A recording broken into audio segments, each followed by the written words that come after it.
Hey, it's Bob here and welcome back. This is the last video of the beautiful song that we're going to be working on. It's not going to take much longer. There's only just a little bit more to go.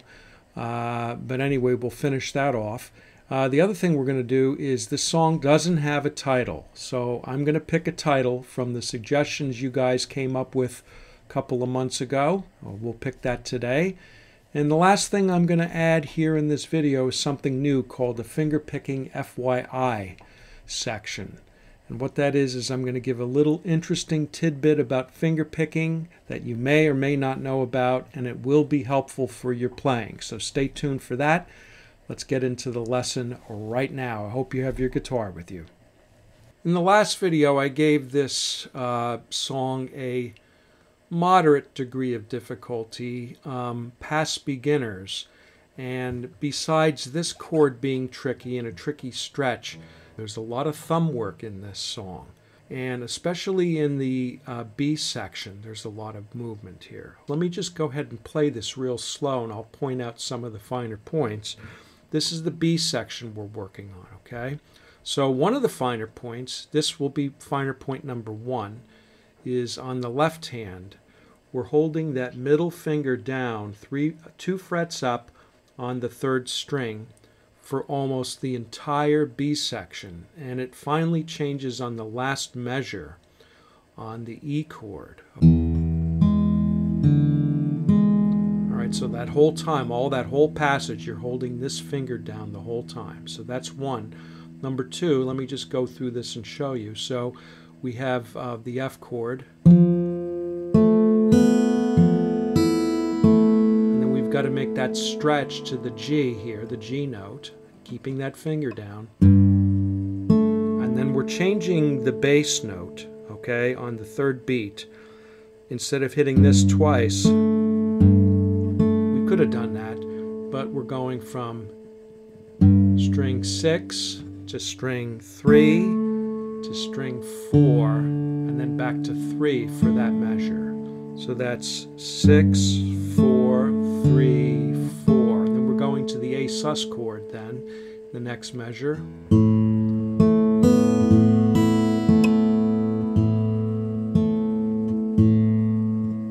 Those were 2 measures right there. And then we're going back to the F.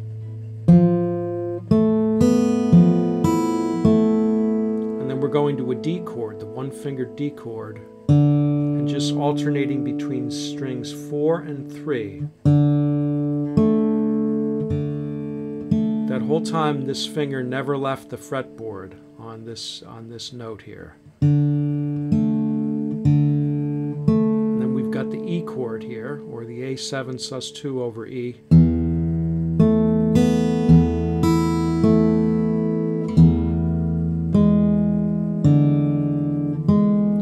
And then after that we go back to a half of a verse. And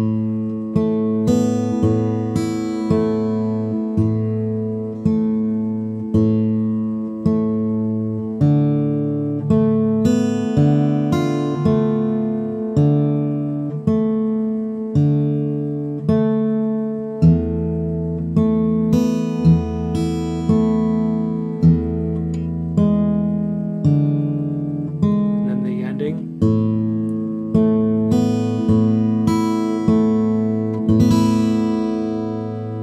Show you that last note. What I like to do, I don't have it in the tab that way because I didn't know how to write it out. String 5, string 2, and string 1, and you can just go. So all that is I'm just going real slow a beat, and then you want to speed it up.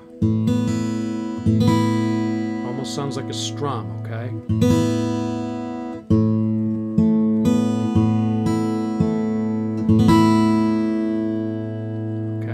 Got to be faster than the way it can't be. I mean, I guess you could do that too, but it just quickly sounds good. Try that with me.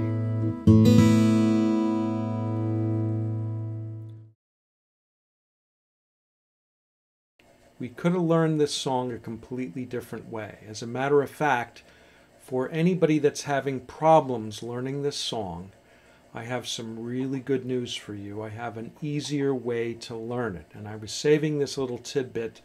The truth is, you could do this with any song, all right?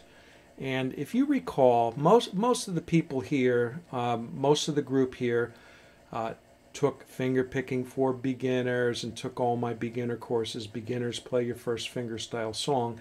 And what I did was I started out with just the thumb, if you recall. We just played the thumb, and then we added a finger. In other words, what we did is we stripped the measures down, and we only played a few notes inside the measures, all right? So we could do the same thing with this song as well. In fact, you can do it with any song, is just take out notes. But what you have to do is you have to maintain the timing. That's why I keep stressing about counting and everything. You've got to know where those notes are landing in the measure, okay? If it's landing on an and of 3, if it's landing on a 2. And one little hint here is that in, at least with my finger style, or the Travis type Piedmont picking style, anytime we're counting 1, 2, 3, and 4, that's most usually always going to be played with the thumb, okay? So that's kind of a hint right there. So if we took this song and we just played the thumb part,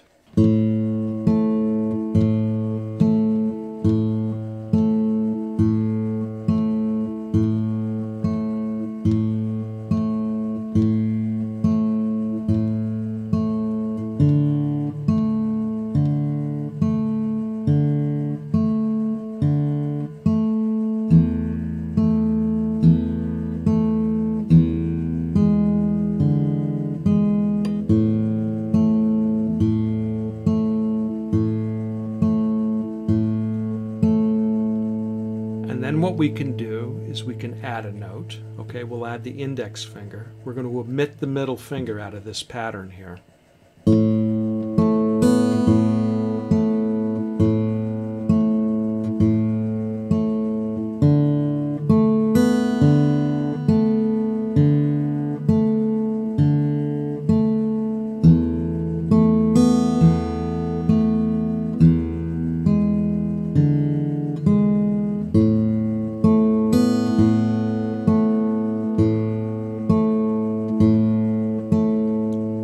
So I hope you could see where this is going, because this is another alternative to being able to play something as opposed to nothing, all right? And a lot of people, they can't play something and they just give up, all right? So I'm challenging you, go right here and download the sheet music. It's going to take you to my website. That link right here is going to take you to my website, and you could download the sheet music from there. It's all free. Everything's free to the group. All right, and if you can't get to the link here, you can go down in the description area below this video, and I have a link in the description area, okay? So what I did was I took the sheet music and I omitted notes out of the song. We just start with the thumbs, and I added one finger. Then, of course, we have the whole thing is the 3 fingers, okay, with the middle finger. One very important point, you got to know how to read sheet music or read tab. And if you can't play by ear, you have to learn how to read the tablature, all right? If you can't sit there and watch me and go ahead and play it back, and, you know, that's what the tab is for, all right? So if you don't know how to read tab, I want you to go right here, all right? All right, so hopefully that's another way for some people that would never be able to play this song. You're going to be able to play it. All right, so finally, without further ado, let's pick the name of this song.